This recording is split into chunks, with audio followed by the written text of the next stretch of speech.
Good day, everyone. I am Nova P. Mandiado, Regional Grievance Officer of Pantawid Pamilyang.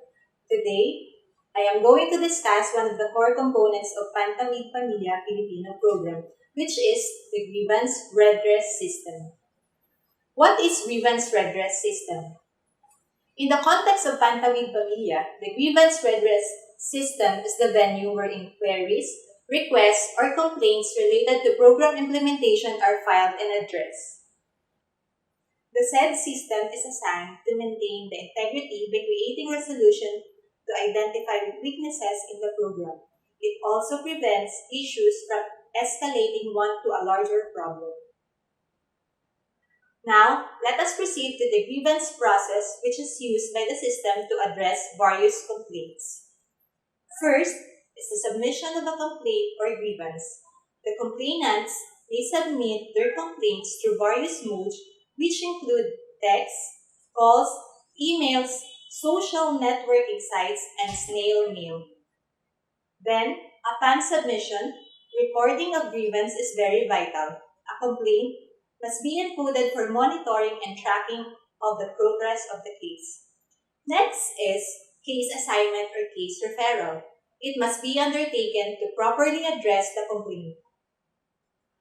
Once the case is endorsed, the concerned office will conduct fact-finding to gather factual information and evidences.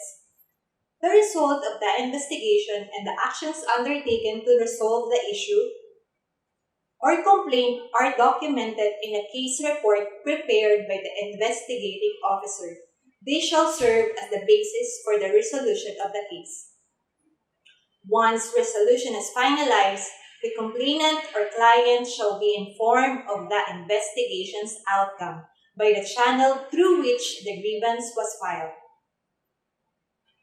Once this is carried out and the client express satisfaction with the results, the case will be marked as resolved. The complainant then is provided with the result of the grievance through a feedback. Now, to better understand the various complaints catered by the system, there are 12 categories identified. The first category of grievance is payment-related issues. These issues stem from the status of a household which has not been brought up to date in relation to compliance to program conditions for education and health, errors in inputting compliance data in the system, and updating of records information. In the payment-related issues, we have 5 subcategories. First is no cash grant. In this first subcategory, the beneficiary had not received grants for both education and health due to incorrect compliance in the Pantawid Pamilyang information system. Next subcategory is the reduced grants, in which a beneficiary received lower entitlement than the regular provision either on education and health. Another one is the unclaimed grants, wherein a beneficiary was not able to claim his or her grants on scheduled time due to a valid reason. The fourth subcategory is the overpayment. It may exist when a beneficiary received higher amount of grants than what is rightful based on compliance. Lastly, the beneficiary may not receive his or her supplemental grants for rice subsidy amounting to 600 pesos per month, which is subcategorized under no rice grant. Take note that due to complexity and nature of payment-related issues, it should be further analyzed through identification of root cause analysis or root cause codes. This should be reflected on the monthly raw data transactions. Another grievance category is the cash card-related issues. This pertains to the status of physical cash card of a beneficiary, which often results to inability to claim or withdraw their intended grants. There are 6 subcategories under cash card-related issues. First subcategory is the non-issuance of physical cash card or Euromaster Visa card to a beneficiary. Second, physical cash card was issued. However, personal identification number is unreadable or a beneficiary have forgotten their PINs during or upon withdrawal. Also, there were issues that cash card was already available for release at the servicing branch. However, it was not claimed by the concerned beneficiary on time, thus resulted to perforation of the cash card. Another subcategory is the hot-carded or blocked card. These are cash cards that may not be used or transactions were declined because it has been reported as lost or stolen, therefore, account was tagged as on hold. Next is the damaged cash card. This refers to a card that is no longer readable or accepted by the automated teller machines or ATMs. Last subcategory under cash card related issue is the multiple accounts. A beneficiary having multiple accounts or cash card issued by the Land Bank of the Philippines is tagged under this subcategory. The next grievance category is ineligibility. This pertains to the household registered in the program whose living condition and income sources are sufficient to sustain the educational and health needs of the entire family, even without the cash grant from the Pantawid Pamilyang program. Now, let us identify the 4 criteria under this category. The first is with regular income or employment. Any member who is appearing in the family roster has a formal employment compensated by a salary or commission enough to support their family needs will be under this criteria. Number 2 is with properties or businesses. Any member who owns or has shares in a earning property and business will be under this criteria. Next criteria is support from relatives abroad. In this criteria, the member has relatives in overseas who regularly extend financial support to the family. Also, an elected or appointed official in their locality, either barangay or municipality, could be considered under this category. During the conduct of field investigation, if the household show manifestations of high standard living, concept of waiver may be introduced. Once waiver has been signed, the household can no longer be activated in the program. Note that signing should be voluntary on the side of the household. Processing of ineligibility requires preparation of case assessment report, which is conducted through a home visit. The case assessment report will reflect the socioeconomic status of a certain household. Also, ineligible households will be deliberated at the Provincial's Operations Office, and the result will be endorsed to the Regional Program Management Office to finalize the resolution. Households may be tagged under Code 8 or GRS Wave. Take note that this code is non-appealable, and Code 10 or GRS Ineligibility in the Pantawid Pamilyang Information System. The Regional Grievance Officer shall facilitate the delisting of the household in the Pantawid Pamilyang Information System. Moreover, a program staff like you and me can also be complained. This category is under staff performance. It is an expression of dissatisfaction on the staff performance of duties and responsibilities related to the program. There are 4 identified major subcategories under staff performance. First is an inaction to request. This perceived neglect of duty to non-resolution of previously filed grievances. Take note that this only applies to those with initial requests complained but remain unresolved after a period of time. Another subcategory is collection of money or any kind. It refers to alleged collection of any amounts or goods without mutual agreement on purpose, often with corresponding threats. Third is an ethical practice or unethical behavior. It refers to an action that falls outside of what is considered morally upright or proper for an employee. This may include involvement of staff in an illicit affair, harassment, gambling, substance abuse, and the like. Another is imposing additional conditions. It refers to alleged requirement of other tasks and activities as condition to the grant receipt apart from the original conditionalities on education and health. Another category of grievance is the complaint against the key program partners. This refers to a misconduct of a program partner or stakeholder.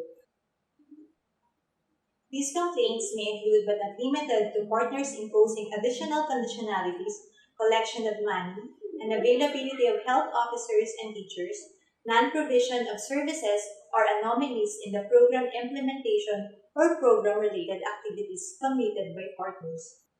Consequently, there are also complaints managed by the system under facility issues.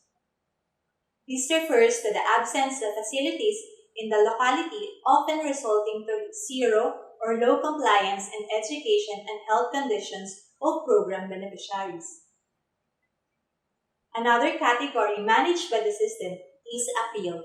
It is an urgent request from a beneficiary or potential beneficiaries requiring the reversal of previously made decision regarding their membership in the program. There are two subcategories on appeal. First is the GRS deactivated status. It is a request to be reconsidered as Pantawid Pamilyang member and continue to receive cash grant based on compliance once deemed eligible to be reinstated. It is only applicable to households with appealable status and or those households erroneously marked deactivated or delisted in the system. Another subcategory is the beneficiary update system and other deactivated status. It is a request to be reconsidered for registration as Pantawid Pamilya beneficiary and start receiving cash grant based on compliance once registration process is completed. This also covers appeal from beneficiary to be reinstated or reactivated due to incorrect tagging or temporary tagging as inactive. Another category is misbehavior of beneficiary. It pertains to complaints to Pantawid Pamilya beneficiaries whose consciously or intentionally non-adherence to the ethical standards of the program which they pledge to follow in their oath of commitment or kasunduan. There are four subcategories under misbehavior. First subcategory under misbehavior of a beneficiary is pony. Cash card, Pantawid Pamilya ID, and oath of commitment or any relevant document serving as proof of membership in the program were used as collateral to obtain loans from any group or individual. There are exceptions when pawning. When pawning is done for the first time due to an emergency in the family, it should not be considered as first offense. Nevertheless, in all cases, case management by the municipal link or social welfare officer 3 shall be applied. Second subcategory is misuse of grants under vices and gambling, a grievance against a household beneficiary accused of inappropriate utilization of grants such as but not limited to gambling, vices, and alcoholism. Third, collection of money or any kind. It is an alleged collection of any amount or goods without mutual agreement on purpose. Fourth is the misrepresentation and falsification of documents. It refers to a grievance against an individual that represents or falsified documents of Pantawid Pamilya beneficiary in the program. Falsification of documents by a Pantawid beneficiary in the program means producing of any documents in order to receive grants from the program. Once the concerned beneficiary was validated committing a misconduct, sanctions will be applied. The first offense is the issuance of warning letter signed by the provincial link. Also, case management has to be facilitated by the concerned municipal link. For the second offense, issuance of warning letter signed by the regional director. The concerned household shall be tagged under Code 24 or suspended grants due to misbehavior of household for one period or equivalent to 2 months. For third offense, the listing of the concerned household under Client Status 5 or GRS fraud and issuance of written notice signed by the regional director. Now, we will tackle the category under gender-related issues. It refers to complaints pertaining to issues or concern determined by gender-based and/or sex-based differences between women and men, usually affecting the beneficiary's compliance with program conditions. There are four subcategories under gender-related issues. First is the gender-based violence cases within the family. It is an incident of violence whose perpetrator is with an intimate relationship with the victim survivor and has happened within the confines of a domestic abode. Next is gender-based violence cases outside home. It is an incident of violence whose perpetrator has no intimate relationship with the victim survivor and has happened outside of the home. Third subcategory is gender vulnerabilities. It refers to a situation where men and women, boys and girls could be affected by risk, shocks, or stresses generally brought about by poverty and by especially in difficult circumstances. This may also diminish their capacity to cope, resist, recover, or reintegrate back to a stable or functional condition. Furthermore, a category under support services intervention could be filed by our indigenous people or IP beneficiaries. This pertains to inadequacies and problems in support services intervention or SSI implementation. This pertains to inadequacies and problems in support services intervention or SSI implemented under the program. This includes substandard kit, delayed receipt of starter kit, delayed payment of cash subsidy, inappropriate skills trainings, collection of money or any kind, and misuse of house rental subsidy. Lastly, complaints which are not directly related to the Pantawid Pamilyang program implementation. This include PhilHealth issues, scholarship issues, sustainable livelihood program or SLP issues, and conditional cash transfer or UCT issues. So again, here are the grievance categories. First, payment-related issues, cash card-related issues, ineligibility, appeal, facility issues, partner's performance, staff performance, misbehavior of beneficiary, social services intervention or SSI, gender-related issues, and others. Now that you are oriented in the process and categories of Grievance Redress System, let us continue to ensure reliable, transparent, and responsive services to our program beneficiaries. Thank you and have a great day.